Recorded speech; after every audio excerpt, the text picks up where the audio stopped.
Memang sudah diatur dalam hidup ini semua berbeda. Ada yang miskin, ada yang sedang, dan ada juga yang kaya. Agar satu sama lain bisa saling memerlukan, agar roda kehidupan bisa berputar, berjalan gitu. Berputar, berjalan. Kalau semuanya konglomerat, pasti tak akan ada pembangunan. Karena kalau semuanya kaya, lalu siapa yang mau bekerja? Kalau semuanya orang pangkat, pasti tak ada pemerintahan. Karena kalau semua atasan, lalu siapa yang menjadi bawahan? Itu lagunya Rhoma Irama, saya baca itu ya.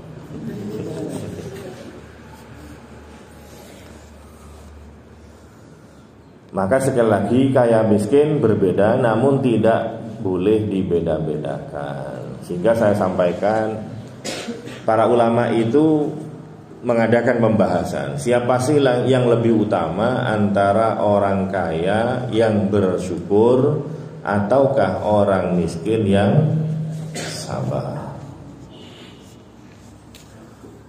Di antara para ulama mengatakan orang fakir itu lebih utama. Orang fakir bersyukur lebih utama daripada orang kaya yang bersabar. Apa alasannya? Karena orang fakir itu disebut dengan tarik, at-tarik lid dunia, meninggalkan atau menjauhi dunia. Sementara orang kaya itu mulabis, orang yang bergelimang dengan harta. Dan orang yang menjauhi dunia itu lebih baik daripada orang yang tenggelam dalam kenikmatan dunia. Mereka mengatakan cukuplah sebagai dalil bahwa orang fakir lebih mulia daripada orang kaya, keberadaan nanti di hari kiamat. Setiap orang berangan-angan seandainya mereka itu menjadi miskin selama di dunia. Kenapa? Begitu mereka tahu hisabnya panjang sekali orang kaya itu. Ibaratkan kamu masuk ke toko swalayan, orang yang bawa keranjang troli penuh dengan orang yang punya, yang beli cuma 1-2, hisabnya tentu lebih cepat ya yang cuma beli 1-2 barang. Apalagi di sebagian supermarket itu ada jalur khusus. Jadi jalur keranjang berbeda, jalur troli berbeda gitu. Jadi jalur keranjang itu yang beli yang sedikit-sedikit, yang ditenteng itu. Yang troli itu yang ada rodanya, itu yang penuh-penuh, itu jalurnya berbeda. Yang keranjang lebih cepat, barangnya sedikit. Seperti itulah nanti di akhirat. Orang fakir mereka dihisap lebih cepat daripada orang-orang yang kaya. Sehingga orang yang kaya mereka berandai-andai, aduhai, dulu kiranya aku menjadi orang-orang fakir selama di dunia, niscaya aku akan mendapatkan hisab yang cepat. Baginda Rasul sallallahu alaihi wasallam bersabda, al-anbiya kulluhum yadkhulunal jannah qabla Sulaiman bin Daud bi 40 'ama.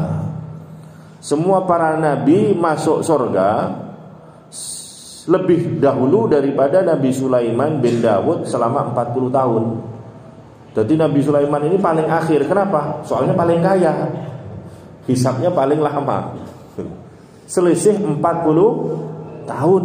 Wa inna fuqara al-muslimin yadkhulul jannah qabla aghniyaihim bi 40 'ama. Begitu juga kaum fakir miskinnya kaum muslimin telah masuk surga terlebih dahulu daripada orang kaya mereka selama 40 tahun juga. Jadi orang-orang miskin dari kalangan kaum muslim sudah masuk surga, yang kaya-kaya masih antri selisih 40 tahun juga gitu. Maka ini yang membuat orang-orang kaya menyesal dulu menjadi orang kaya. Maka berbahagialah orang-orang miskin yang ada di dunia. Dia akan berbahagia nanti di akhirat. Hisabnya paling cepat. Pendapat kedua mengatakan yang lebih utama adalah orang kaya yang bersyukur, tentunya orang yang bersyukur. Ini mayoritasnya ulama Syafi'iyah berpendapat demikian. Kenapa? Karena kaya itu sifatnya khaliq, miskin, fakir sifatnya makhluk. Ya, kaya itu sifatnya khaliq, fakir itu sifatnya makhluk, dan khalik itu tentu lebih baik daripada makhluknya, sehingga kaya lebih baik daripada miskin. Kaya yang bersyukur lebih baik daripada miskin yang bersabar. Hal ini dikarenakan harta itu bisa mengantarkan seseorang untuk beribadah, misalnya berzakat, gitu, bersedekah, itu dengan hartanya, dengan kekayaannya. Sehingga orang-orang miskin dulu pada waktu musim haji, orang-orang miskin yang ada di Madinah, mereka sama-sama datang kepada Kanjeng Nabi. Mereka mengatakan, "Dhahaba ahlud dusur bil ujur wan na'imil mukim." Ya Rasulullah, orang-orang kaya itu enak ya, mereka borong pahala. Borong pahala. Kata Kanjeng Nabi, "Loh, ngapain? Orang kaya, orang miskin sama pahalanya." Kata orang miskin-miskin, "Ya enggak sama Kanjeng Nabi. Ya, ketika kami sholat, yang kaya ikut sholat, pahalanya kan sama. Orang miskin puasa, yang kaya juga puasa, pahalanya sama. Tapi tatkala yang kaya haji, yang miskin seperti kita enggak ya Rasul. Tatkala yang kaya bersedekah, kita enggak ya Rasul. Tatkala yang kaya ini berzakat, kita enggak. Berarti kan kita kalah. Pahala diborong sama orang-orang yang kaya." Jadi kekayaan itu bisa mendatangkan pahala dan ibadah. Begitu juga kaya. Kaya itu simbol dari mampu. Miskin simbol dari lemah. Mampu tentunya lebih baik daripada lemah. Ada juga yang mengatakan bahwa kaya itu berarti tangannya di atas, sedangkan tangan di atas itu lebih baik daripada tangan yang di bawah. Kaya, dengan kekayaannya dia akan beribadah dengan zakat, dengan sedekah. Dan amal seperti ini namanya muta'addi. Adapun orang miskin, dia bersabar, dan sabarnya hanya bermanfaat untuk dirinya sendiri. Yang seperti ini disebut dengan qasir. Al-muta'addi khairun minal qasir. Ibadah yang muta'addi berefek, berimbas kepada orang lain, lebih baik daripada ibadah yang hanya bisa dinikmati dirinya sendiri, gitu. Dan juga Rasul sendiri meminta untuk menjadi kaya. Di dalam doanya, Allahumma inni as'alukal huda wat tuqa wal afaf wal ghina. Ya Allah, aku mohon kepadamu hidayah, ketakwaan, harga diri, dan al-ghina, kekayaan. Kaya yang menjadikan kita tidak tamak, tidak arep-arep miliknya orang lain, ya.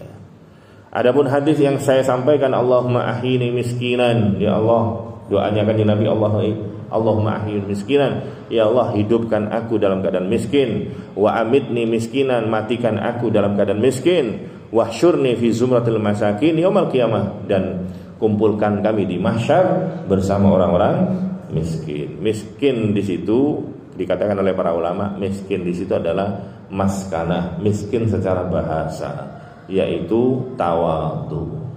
Meskipun orangnya kaya, tapi perilakunya tetap seperti orang miskin. Itulah Kanjeng Nabi. Kanjeng Nabi kalau makan lebih senang sama budak-budak, karena aku ini adalah budaknya Allah Subhanahu wa taala. Ya, sehingga kalau makan Rasul itu di bawah, bukan di meja. Karena kalau katanya para ulama, kalau makan di meja itu seperti makannya raja, yang identik dengan kesombongan. Mereka tidak mau menundukkan kepala. Orang sombong itu kan tidak mau nunduk kepalanya, kudu ndangak terus ya. Maka makanannya yang diangkat. Maka kenapa kalau Kanjeng Nabi makannya di bawah? Ya, supaya merunduk, belajar tawadhu. Maka itu santri-santri tidak disediakan meja di pondok pesantren untuk makan. Supaya apa? Niru Kanjeng Nabi, supaya punya sifat tawadhu. Gitu loh ya.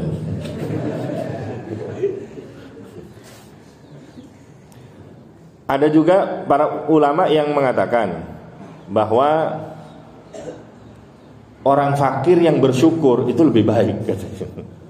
Orang fakir bersyukur, bukan orang fakir yang sabar. Orang fakir tapi bersyukur, itu jauh lebih baik daripada keduanya, gitu. Kenapa? Karena ada orang fakir sombong, ada itu. Wis fakir sombong misalnya, itu paling welek. Sugih sombong biasa, fakir sombong nemen. Maka ini yang disabdakan oleh baginda Rasul, salah satu la yang durullah ilaihim ghada. Nanti di hari kiamat Allah tidak berkenan memandang 3 orang ini dengan pandangan rahmah. Siapa yang tidak dipandang oleh Allah? Yang pertama saikhun zanin, wis tuwa sik zina. Kedua, rajulun ittakhadal aiman bidha'atan yahlif fi kulli haqqin wa batil. Orang yang sering sumpah. Mau jual beli sumpah, bener sumpah, salah sumpah, goroyo sumpah ya. Yang ketiga adalah fakirun mukhtalun mashuwun. Orang fakir, sombong, angkuh bisa. Ini tidak akan dilihat oleh Allah dengan pandangan rahmah. Kemudian pendapat yang keempat mengatakan yang terbaik adalah at-tawassut bainahuma, sedeng-sedeng, gak melarat yo gak sugih. Iku sing paling api. Kenapa? Dia gak melarat, berarti dia mendapatkan keutamaan wong sugih. Dia gak sugih, dia terhindar dari efek negatifnya sugih, sombong dan seterusnya itu. Kemudian yang kelima berpendapat bahwa yang terbaik itu adalah yang bertakwa. Kaya miskin tidak ada kebaikan di dalam zatiyahnya kaya dan miskin itu sendiri, karena barometer kebaikan itu hanya berada pada ketakwaan. Sebagaimana tidak ada kebaikan di antara orang yang selamat atau yang terkena musibah, orang yang sehat atau orang yang sakit, dengan zatiyahnya sehat dan sakit itu sendiri. Akan tapi yang menjadikan orang yang terbaik itu adalah yang bertakwa. Kaya bertakwa tentu saja lebih baik daripada orang yang miskin gak bertakwa. Miskin bertakwa lebih baik daripada kaya yang tidak bertakwa. Miskin bertakwa dan kaya bertakwa, mana yang lebih baik? Sama baiknya, karena ukurannya adalah ketakwaan. Inna akramakum indallahi atqakum. Audio Jungle.